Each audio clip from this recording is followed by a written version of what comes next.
Good morning, friends. My name is April and I'm with ClearPath for Veterans New England. It is great to see everybody today. I'm really excited. This month, actually up until October 31st, we are really spending some time sharing about our dog service program and kind of the value that it brings to veterans. A lot of times people don't really realize all of the moving parts that make a successful service dog for our veterans. And today, I have Nick Nadeau, who is our service dog administrator. Hey, Nick, how are you? Good yourself? Good, things. And we have Sue, who is one of our foster moms. How are you, Sue? I'm well, thank you.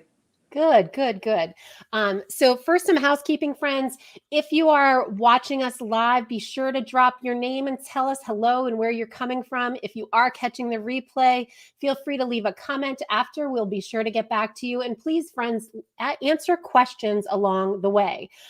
So today we're really talking about our foster program, and kind of this is one element that goes into training one of our service dogs. So Nick, can you share a little bit about our foster program and kind of how that intermixes into our service dog program?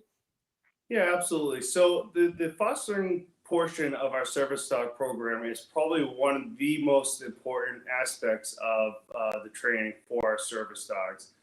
The reason being is because here at ClearPath, we don't have housing facilities for the dogs. So we rely on a lot of the fosters to be able to take home these puppies at nighttime and during the weekends to keep the training going and to kind of bring them with them as part of their family to different events and different family functions. They kind of put the dogs in different distractions that we would be unable to do during night hours and weekend hours when we're not here. Awesome, awesome. Uh, and Sue, I want to hear a little bit about from you, kind of what made you decide to want to become a foster, and it would be great if you could share the name of your puppy that you're fostering right now. That would be awesome too. Sure. My puppy's name is Billy, and Awesome. she was actually named after my brother-in-law. They have a program here at ClearPath where you can apply to name the puppy that you're going to be fostering. So I did, and they did grant me permission to name my puppy, or the foster puppy, I should say, after my brother-in-law. He was a veteran who died of wounds from Vietnam. So Oh, that's wow, an that's extra special amazing. place. Yeah. Yeah, very amazing. And is that what made you decide to become a foster mom, because of the program, or how did you learn about it? Well, actually, my husband works with the American Legion and the Disabled American Veterans Program. Okay. So this winter, we were getting food for vet boxes to bring back to the American Legion to distribute to our veterans. And it just so happened that one day there was somebody walking a puppy around. And it's been a long time dream of mine to work with dogs. So my husband went up and spoke to the person and found out that that very day was the first day of training for fosters. So we ended up signing up for it, came that afternoon, and been coming ever since January. So it's Awesome. really been a wonderful program. Awesome. Awesome. Well, thank you for sharing that.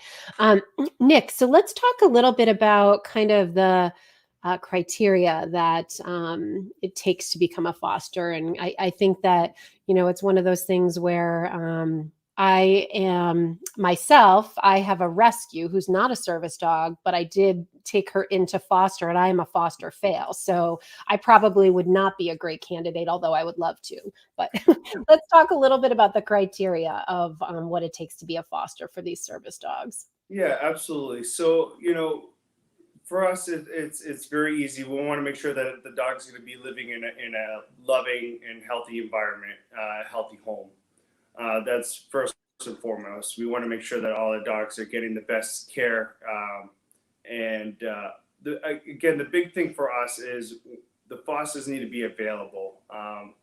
This is, again, the biggest portion of the service dog program and the biggest help to the service dog program, because we're relying on the fosters to maintain the training during the nights and the weekends when we're not here in the actual building. And that's very big, because if a foster can't spend the time here at ClearPath, even if it's for a day or two out of the week, working with us to learn how to train and work with the dog and understand why it's important that the dogs are doing these certain criterias. It makes it very hard for us when we get the dogs back from the weekend and it's like party all weekend. And then now it's back to Yeah. work. It's kind of we can take some steps back. So again, good loving home that would be willing to foster someone who is going to be available to kind of be here, once or twice a week to learn the skills. And it takes a while, and it takes time. It takes some patience. And we get puppies that have never been potty trained before, and it could take a little while. So it does take some patience. It does take that special person that is willing to put the commitment and time effort into working with us and the dogs.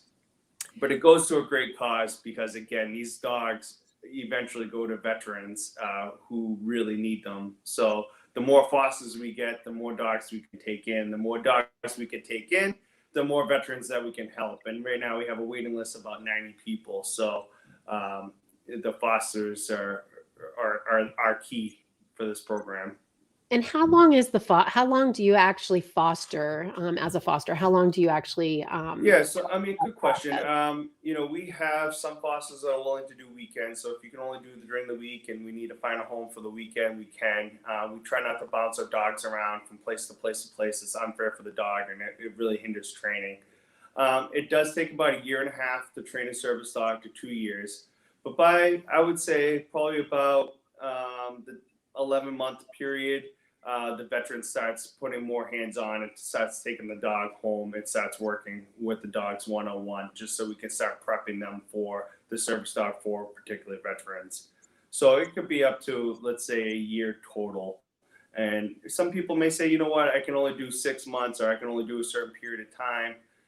We'll try to work with them. And again, we just don't want those dogs bouncing from house to house to house.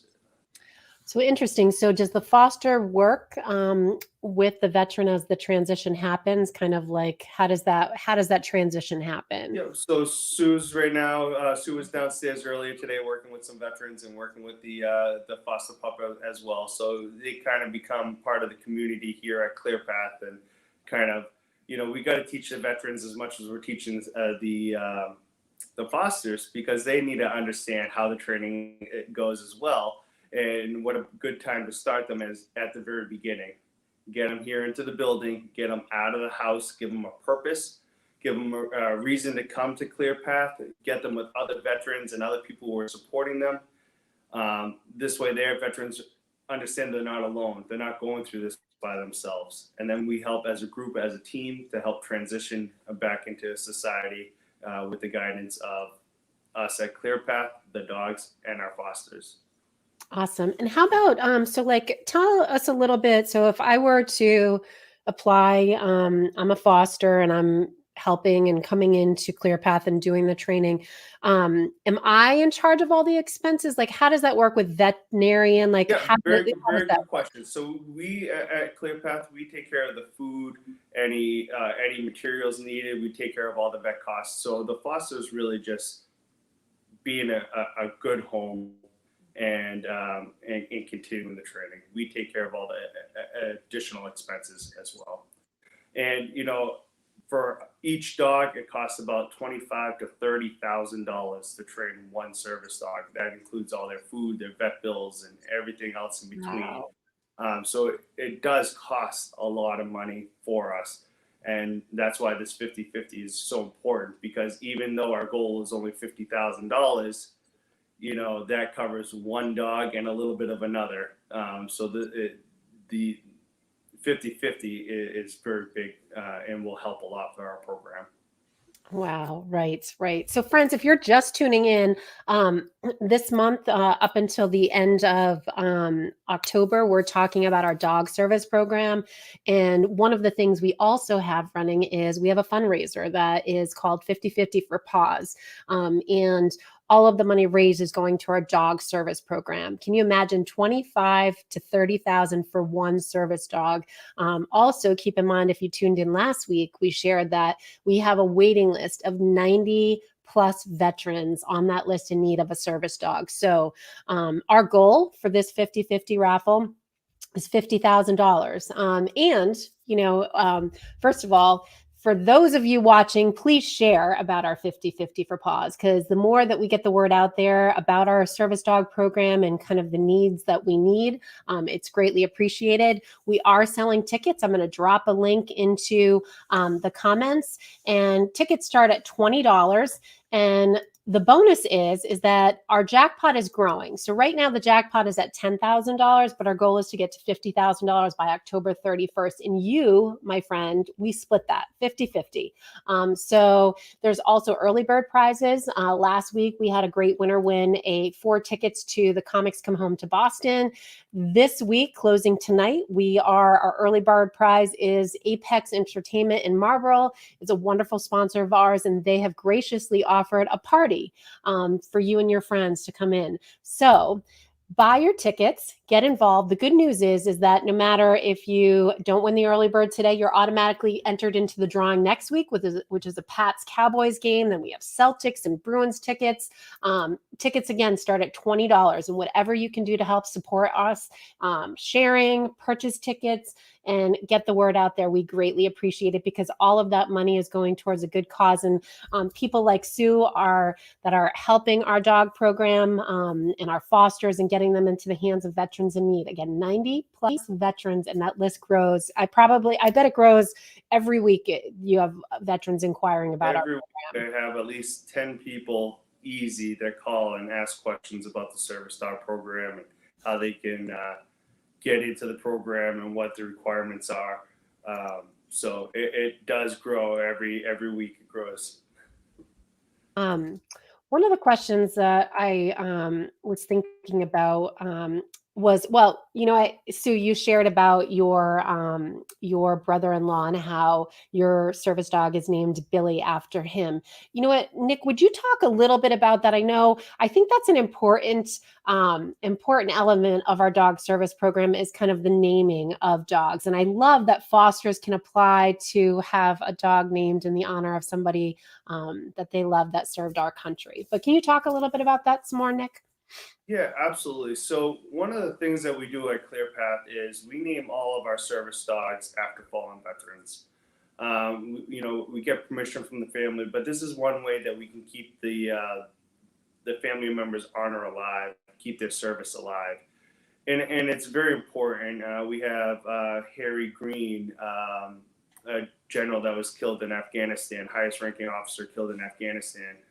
We have a service dog named after him. We have Major Fitch, who served in the Army and ended up coming home and passed away of cancer.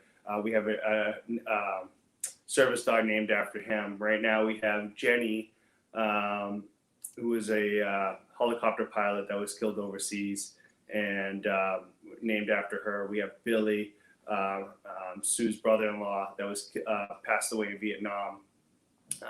This is just one way that we want to give back, and we have several service dogs that have gone through the program that we've named after fallen veterans, and it's just a great way to honor them and keep that memory alive. It's amazing. It's amazing. So you must be having fun with Billy. Absolutely, it's been fantastic. It's she's a joy to have. She's smart. She's funny. She's loving. She's just perfect. She really is. And what kind of dog is she? Is she a Labrador, or is she what kind is she? She's actually a yellow lab. Okay. Her coloring is fox red, so she kind of scents a little bit differently than the yellow labs do. But Love she's it. registered as a yellow lab. Yeah. Awesome. Cool. Awesome.